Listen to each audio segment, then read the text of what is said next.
Hi மக்களே, எல்லோரும் நல்லா இருக்கீங்களா? இன்றைக்கி என்னோடய குட்டி vlog என்னன்னு பார்த்திங்கன்னா, என்னோடய கார்டன் தாங்க. இந்த கார்டன் நீங்கள் ஏற்கனவே பார்த்துருப்பீங்க, என்னோடய சேனல் பார்க்குறவங்களுக்கு தெரியும். இப்போ ஒரு சின்ன மாற்றம் செஞ்சுருக்கேன், அது என்னென்னு காமிக்க போகிறேன்.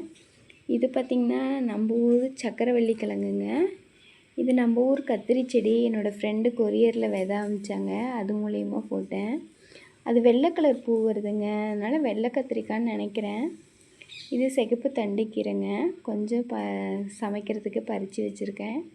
இதில் கொத்தமல்லி போட்டிருந்தேங்க, இந்த வெயிலுக்கு சரியாக வரல. இப்போ புளிச்சக்கீரை விதை போட்டிருக்கேன். அப்புறம் இங்கே பச்சை மிளகாய் நிறைய இருக்குங்க. இங்கே பக்கத்தில் இருக்கவங்க எல்லாமே எடுத்துகிட்டு போகிறாங்க.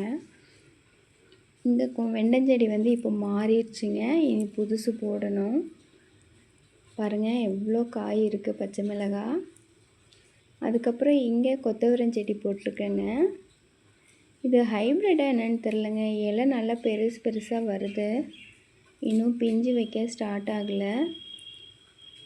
அப்புறம் இங்கே கத்திரி செடி இருந்தது இல்லைங்களா, அந்த கத்திரி செடியெலாம் பார்த்திங்கன்னா மேலே அந்த பீக்கங்காய் செடி வந்ததுனால அந்த நிழல்ன்றதுனால சரியாக காய் வரமாட்டேங்குதுங்க கத்திரிக்காயில்.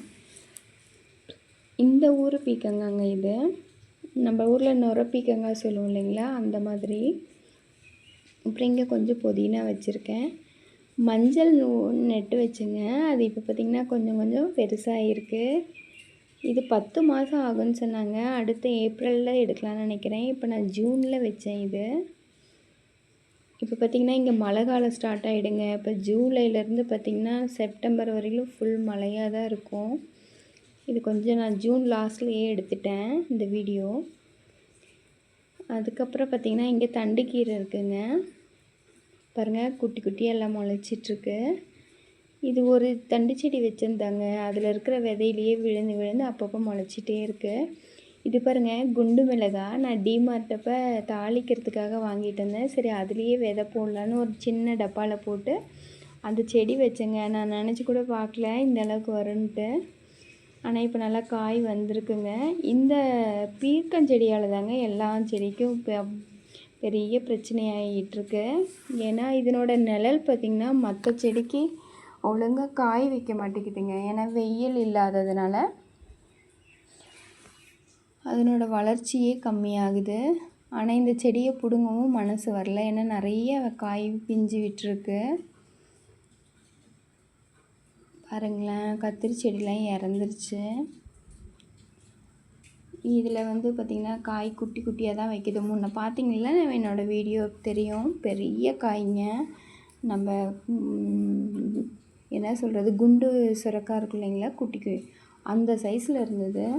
பாருங்கள் இது நுர பீக்கங்காய், ஆனால் டேஸ்ட்டு சூப்பராக இருக்குங்க.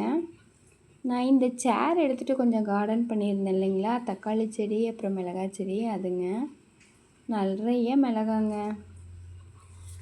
இதில் இடையில ஒவ்வொரு பூச்செடி வச்சேன். சரி பூஜை பண்ணுறப்போ நமக்கு பூ தேவைப்படும்ன்ட்டு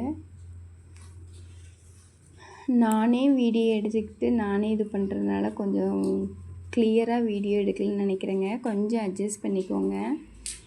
இப்போ தண்டுக்கீரைலாம் நல்லா வருதுங்க. கருவேப்பிலை பாருங்களேன், நான் எவ்வளோ கஷ்டப்பட்டு பழம் எடுத்துகிட்டு வந்து முளைக்க வச்சேங்க, முளைச்சிருச்சு. இதில் காரமாக இருக்கிற மிளகாய் விதை போட்டிருக்கேன். இது பாருங்கள் மருதாணி செடி.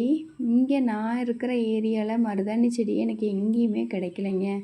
அப்புறம் என்னோடய ஃப்ரெண்டுக்கிட்ட சொல்லி அவங்க விதை அமுச்சு விட்டாங்க கொரியரில். அந்த விதை போட்டேன். அதுக்கப்புறம் அதில் இருந்து ஒரு 2 செடி முளைச்சிது. பின்னாடி ஒரு செடியும் வீட்டுக்கு முன்னாடி ஒரு செடியும் வச்சுருக்கேன். இது பாருங்கள் நம்ம ஊர் சிறுக்கீரை, நல்லா தளர்ந்து வருதுங்க, பார்த்தா ஆசையாக இருக்குது. இடையில எடுத்துட்டேங்க, அதான் காலியாக தெரியுது. இது பாலாக்கீரை, அது தண்டுக்கீரைங்க. இது பார்த்திங்கன்னா மக்காச்சோளெல்லாம் இப்போ முடிஞ்சிருச்சுங்க, இன்னும் கொஞ்சம் தான் இருக்குது. வீட்டுக்கு பின்னாடி இருக்கு இல்லைங்களா, அந்த இடத்துலையும் கொஞ்சம் கீரை வகைகளும் கத்திரி செடி அந்த மாதிரி போட்டிருக்குங்க. இவ்வளோ நேரம் என்னோடய வீடியோ பார்த்ததுக்கு ரொம்ப நன்றிங்க. ஓகே, நெக்ஸ்ட் வீடியோவில் பார்க்கலாம்.